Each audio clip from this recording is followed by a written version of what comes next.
Hello, everyone. This is Varsha, and you are watching the series of success stories brought to you by Indian Achievers Forum. So, as you all know, the series is all about the prominent achievers of our country who has made India proud in some way or the other. The main focus of our series is to make you all know about the success and achievements of our prominent guests. So, today, in the same sequence, we have with us Mr. Saeed Imad Ahmed, who is the CEO of Pilog India Private Limited. But before we actually start the conversation with him, let's quickly have a look at a very small video telling you about what we actually do.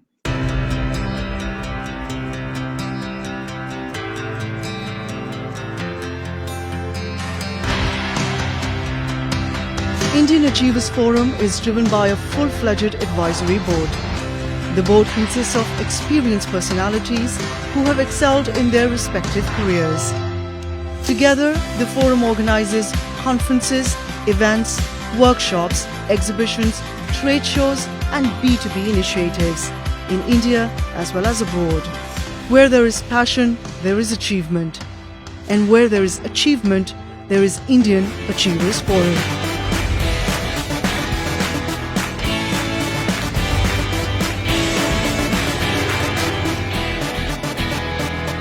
Hello, Mr. Imad, how are you? I'm doing very well. How about you? I'm doing good too. Thank you so very much. Okay, so before we actually start the conversation, please tell us something about you, as in who you are and what you do. See, I'm representing an organization which is Pilag, which is a group of companies, and I'm actually taking care of Middle East and the APAC operations where India is part of APAC. So that's my role. And I come from a computer science background, and I have been in the industry for the last 19 plus years. I have cross industry experience for all the enterprise data management, enterprise data strategies, and that's my passion. To transform a lot of businesses to work digitally, because we have seen that during the COVID, during the pandemic, many businesses have been hit badly because they were not prepared for digitalization. And I'm enthusiastic to actually serve large organizations where they can transform their business digitally. So now, could you please brief more about the business and also, if you can tell us like how you actually started with this? So this business has started in South Africa initially in 1996. So actually this year we are marking 25 years of our sustainability and our substantial growth in the market. So, in 1996, we started there and I joined the organization in Middle East and we expanded. We started expanding the business to India and to the various parts of the world. Starting from 2001, I have been with this organization and I'm also one of the founding members of Pilag India Private Limited, where we have Pilag Labs, Pilag Delivery Center, Global Delivery Center, along with a lot of other locations. To just brief you about the business, we are located in several parts of this world, starting from Africa into Middle East, into APAC region in India, as well as in Europe, Russia, and US. So we have expanded our business globally, and we have also a lot of other service locations, remote service locations in Australia, as well as in Singapore and Malaysia. So that's more or less about where we are located. However, when it comes to the business is the data business. It's the data, content, digitalization, digital practices, and business transformations. And we are in the data business, which means that every enterprise would require our services, starting from supply chain management or asset lifecycle management or any of those challenges anybody is feeling today, or anybody the data, if it is bad, it hurts the business and it hurts the business performance. And what we are doing today is actually offering the best services in terms of the data and analytics platform. So that's our business more or less, and we are about 1,000 people around the globe, including various resources on different types of contracts with us, and we are expanding and we are growing very fast and very quickly. Okay, so now moving ahead, thinking of an idea and its implementation are actually two different things. So, what sort of challenges were faced while by you while growing the business? See, first of all, there need to be a lot of awareness about the business problem or the challenge that we are actually addressing or solving. And when we started the business in India in early 2005 and 6, there was no awareness of data. There was no awareness of master data. Why should it be governed? Why, analytics are important? So that was, first of all, the challenge was that unawareness, even though India is serving the entire world, but we did not had a lot of awareness about the data. And that was a huge challenge. And the second thing is that in India, apple to apple comparison happens very rare. So it's always, watermelon to apple comparison, and everybody feels that, it's the same. So that's where the challenge was always, to put the right value proposition and not to win quickly, but to win for longevity, to serve the organizations for longer duration. So I can say that now every organization that we are serving today in India, we have associations since long, and it is continuing. We have not stopped serving any organization in whatever role that we are doing it. So the other challenge is that even though we have a lot of talent in India, but the leadership is something that is missing in India, and that is something that we will have to focus and pass it on to the next generation so that they can take all these leadership skills, they can acquire it and they can take the India forward. So this was a few challenges. Apart from the competition will always be there, and it is always good to have competition because you can prove to your customers and you can prove to yourself that you are better than others. So competition is always there. Absolutely. Okay, so now kindly elaborate more about the product and services that your organization offers.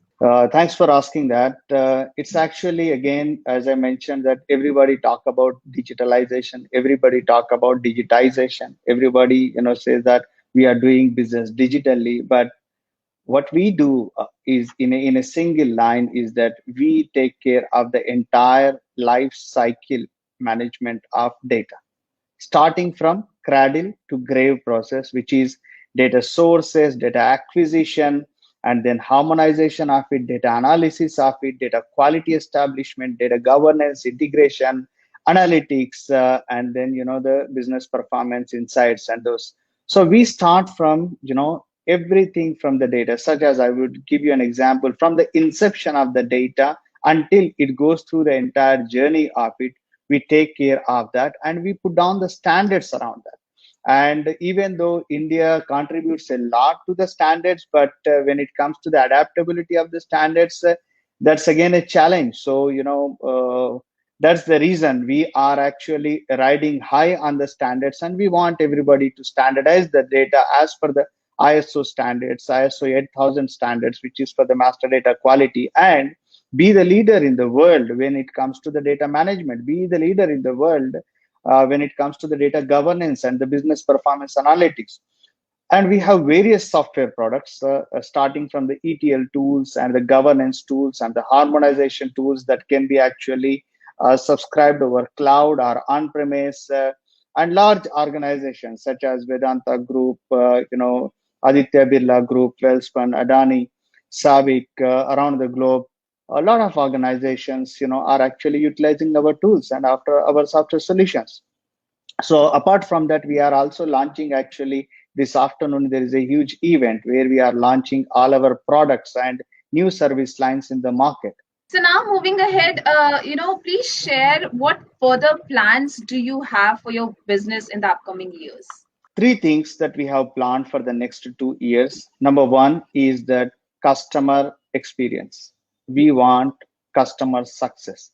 We want all our customers to be successful, absolutely successful from the data and analytics governance perspective, which means that we would be offering a lot more data strategies to our customers and also the potential customers the moment we get the business with them or the moment we get associated with them. So that's the first thing. And we have been, keeping our customers happy. But this year and next year, we would like to make sure that our customers actually yield the best benefits. They get the best return of investment. That's the first thing. The second thing is that in this world, without innovation, you will always be behind. And we don't want to be behind. We are actually regarded as thought leaders in the market, which means that we would like to take advantage, we would like to lead.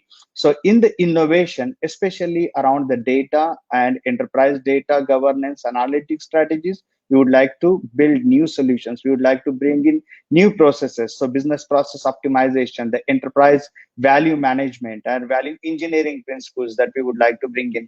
So a lot of innovation R&D that we are doing, be it with the machine learning, be it with the artificial intelligence, be it with the cloud solutions on mobility, and repositories, libraries. A lot of things are happening in our labs now currently.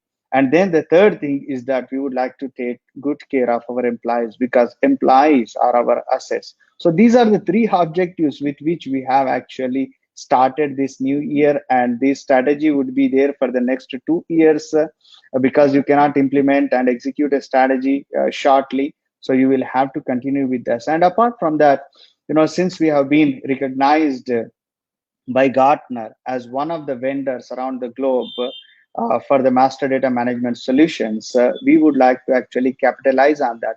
And we would like to make sure that we stand by the commitment, whatever we have given to Gartner. We stand by the commitment to all our partners, where we are envisaging a bigger digitalization roadmap, bigger digitalization or business transformation strategies. So that's our plan.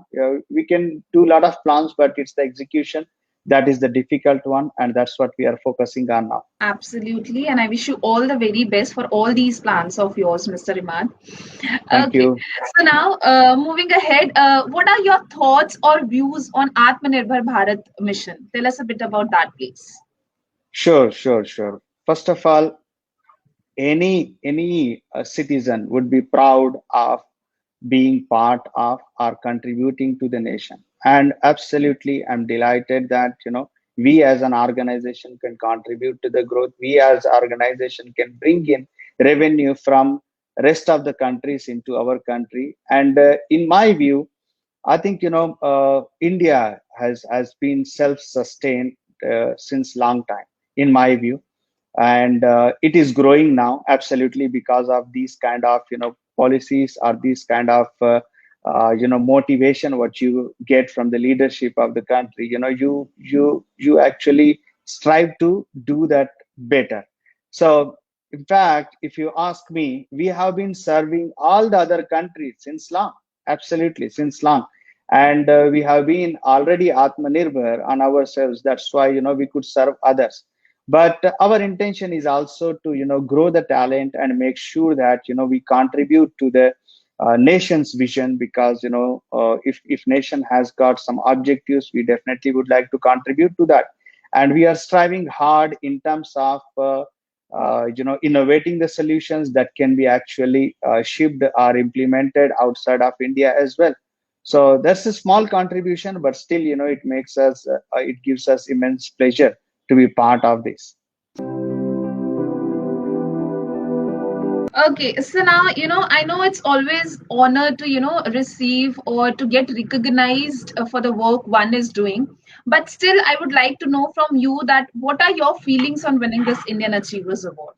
Psychologically and emotionally, it gives you strength that there is somebody who is recognizing the contribution, be it small or big.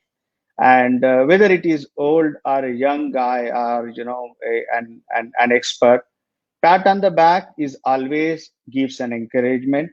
And that encouragement I have received, and absolutely I'm really thankful to the IAF, because they have recognized that, and it gives us more energy and more motivation and enthusiasm to work for the higher goals. Right, and I once again congratulate you on the achievement, Mr. Imad.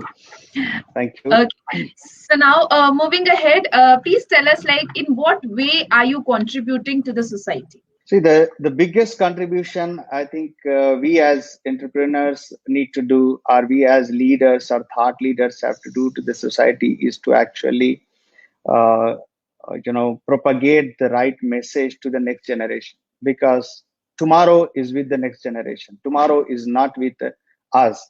Because maybe in the next 10 years, whatever needs to happen or whatever would happen, that has to be right, that has to be a success for the nation, not just for the nation but also for the next generation. So as part of the contribution, we do the leadership coaching, we do the leadership lectures, and we speak on different subjects such as mental agility, such as on learning agility, because if you are mentally strong you can win anything. And we are trying to build those capabilities into the next generation, apart from taking care of underprivileged, which is definitely we'll have to do, because we have been privileged to have a lot of things which certain people, some parts of the society, they are unable to have that. So absolutely, we will have to take care of that. We do that, but that's definitely something that we will have to do. It is a must. Apart from that, on the education, sponsorship of the education, and that we do that as well. But I think biggest contribution, if we would like to leave legacy for tomorrow, would be to grow the leaders of future, and to teach or to transform the next generation to be the best leaders. They must beat us, they must be the best. That's what is actually, I feel that that should be the mission for all the entrepreneurs going forward. Right. Okay. So before concluding our lovely session, what mantra or message you would like to give to our younger generation who wish to be successful entrepreneurs someday? See, first thing is that believe in yourself, believe in your abilities, and be positive. If you are positive, then definitely you would win. Sometimes, I ask the new guys, "What's your blood group?" Just for fun, because if it is be positive, then at least they don't have to worry about the positiveness, because they comes with that. But be positive is something that you will have to, saying be positive or pronouncing it or teaching somebody is easy, but mentally we will have to be positive, because every situation we can come out of it. And that's the belief that we need to ingest into every youngster, that you can do it, you can win it, but never leave that goal. So there could be alternatives to reach that goal, but goal should not be changed. Lovely piece of advice, sir. Okay, so thank you so very much for joining us today. It was lovely talking to you, and I hope you continue to inspire us the way you are doing. Thank you so much for your time today. Thank you very much, and I appreciate this recognition. Thank you.